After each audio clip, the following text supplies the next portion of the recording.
లోకానికంతటికీ అన్నం పెట్టే తల్లికి నేను అన్నం పెడుతున్నానన్నాడు. ఆవిడ అన్నం తినకపోతే ఆయన బెంగెట్టుకున్నాడు.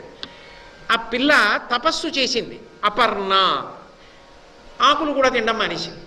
అసలు తపస్సుకి వెళ్ళొద్దు ఉమా అంది మేనకాదేవి. ఎందుకు తపస్సుకి వెళ్ళొద్దమ్మా అంటే, అమ్మా తపస్సుకి వెడితే నియమాలు ఉంటాయి బంగారు తల్లి, కడుపు నిండా తినడానికి ఉండదమ్మా, వద్దమ్మా అంది.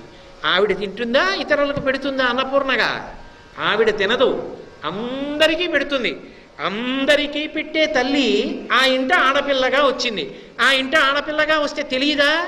పార్వతీదేవి అనుగ్రహించిన నాడు హిమవంతుడే అన్నాడు, నరదేవాసుర పూజితంగ్రియుగళా నారాయణీ శంకరి అని అమ్మని పిలిచి నమస్కారాలు చేశాడు. కానీ కూతురు అన్న